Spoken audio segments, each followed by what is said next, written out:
자, 레인보우 로보틱스 주주님들 반갑습니다. 주주스탁의 정승환 전문가고요. 금일 영상에서는 주가의 흐름보다는 레인보우 로보틱스를 사야 되는 이유와 기업에 대해서 브리핑을 해드리도록 하겠습니다. 먼저 레인보우 로보틱스의 기업 개요부터 보겠습니다. 중요한 것만 읽고 넘어갈게요. 보시면은 기본적으로 21년 카이스트 연구진들이 창업한 한국 대표 로봇 플랫폼 기업이고 21년 2월 코스닥에 상장을 했었습니다. 그리고 제일 중요한 거는요, 삼성전자가 지분을 약 35%나 갖고 있는 대주주로서 있는 기업이다라고 알고 계시면 좋을 것 같고, 4번 내용과 같이 다양한 분야의 로봇들이 포커스를 두고 있습니다. 마지막에 초정밀 지향 마운트라고 천문 장비에도 사업을 진행하고 있고요. 최대 경쟁력이라고 한다면 구동계 부분을 내재화를 시켜놨다라고 말씀드릴 수 있을 것 같습니다. 참고로 내재화는요, 해당 부품들을 전부 다 생산을 레인보우 로보틱스에서 함으로써 유통과 제조 원가를 감소시켜 실적 개선에 유리한 환경이 조성되었다라고 보시면 될 것 같습니다. 다음으로는 레인보우 로보틱스가 생산하고 있는 다양한 분야의 로봇들을 간략하게 설명을 해드리도록 하겠습니다. 첫 번째로 협동 로봇이고요. 사람 팔같이 생겼죠. 작업자와 같은 공간에서 활용될 수 있고, 제조업뿐만 아니라 서비스 분야에서 다양한 영역에서 활용이 가능하고, 가반하중 3kg부터 16kg까지 폭넓은 라인업을 보유하고 있습니다. 다음으로 인간형 로봇인데, 보시는 바와 같이 인간의 형태를 띠고 있죠. 인간과 유사하게 이족 보행과 양팔과 손이 있어서 인간이 수행할 수 있는 동작들을 가능하고요. 사람의 눈, 코, 입 같은 기능을 다양한 센서를 장착을 해서 주변 환경에 적응할 수 있는 시스템 또한 갖추고 있습니다. 그리고 아까도 말씀드렸던 로봇 산업뿐만 아니라 천문 장비 산업까지 포커스를 두고 있고, 그 외에도 물류 창고에서 쓰고 있는 운반용 로봇이나 음식점에서 사용화되고 있는 서빙 로봇, 그리고 인간이 활동할 수 없는 재난 현장이나 탐사가 가능한 로봇 또한 생산 중에 있습니다. 다음으로는 밸류 테이블을 통해서 각 경쟁사를 비교를 한번 해보도록 하겠습니다. 레인보우 로보틱스와 두산 로보틱스, 로보티즈 총 3사를 비교를 하겠고요. 시각총액 순으로 나열을 했습니다. 보시게 되면 25년도 예상 매출액이 442억으로 로보티즈가 제일 높고요. 레인보우 로보틱스가 가장 낮은 걸 볼 수 있겠습니다.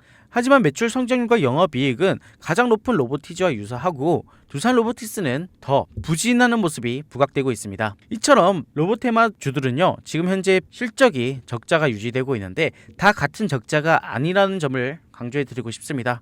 보시게 되면 부채 금액과 부채 비율, 보유 순현금을 보았을 때 가장 낮은 수치를 기록하고 있고, 보유 순현금 같은 경우에는 다른 두 기업과 다르게 탄탄한 자금을 유지하고 있습니다. 그렇기 때문에 순현금 매출이 35.3배로 제일 높고, 높을수록 투자 여력이 상승하면서 증자 리스크가 적어진다라고 보시면 될 것 같습니다. 다음으로는 레인보우 로보틱스의 차트 분석 들어가겠습니다. 최근 1년간 주가 흐름을 주봉 차트로 한번 볼게요. 보시면요, 첫 번째 주가 상승이 나왔을 때는 삼성전자가 처음으로 레인보우 로보틱스의 지분을 취득하면서 수급이 들어왔었고, 15%까지 확대가 되면서 23년도에 2차전지 섹터와 함께 시장 주도주 섹터로 자리를 매김했습니다. 두 번째 상승이 연출됐을 때는 삼성전자가 지분을 35%까지 확대를 하면서 최대 주주로 등극을 했다라는 이슈로 수급이 들어왔었고, 그 뒤에 자회사 편입 예정 발표를 함으로써 최고가를 달성하게 되었습니다. 하지만 이후 주가 흐름을 보시게 되면은 삼성전자의 지분 취득 이슈로 인한 상승 후에 제로 소멸과 개별 이슈의 부재로 주가 조정이 쉽게 연출되는 모습을 볼 수 있습니다.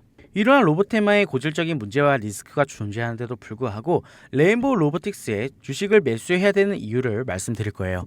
보시게 되면 로보테마는요, 버릴 수 없는 차세대 핵심 기술이라는 거예요. 지금 아무리 실적이 부족하고 상용화 단계가 느리다고 해서 버릴 수 없는 기술이라는 거죠. 지금은 아직 개발 초기이기 때문에 로봇의 단가가 높아서 상용화에 최적화가 되지 못합니다. 하지만 계속된 발전으로 단가만 낮춰지고 상용화의 단계가 조금씩만 빨라진다면, 그로 인해 실적만 턴어라운드를 한다면 누구보다 강한 폭발적인 주가 상승이 연출될 것이라고 보는 거죠. 두 번째로는 아까도 설명했다시피 레인보우 로보틱스는 내재화가 강점으로 자리 잡고 있습니다.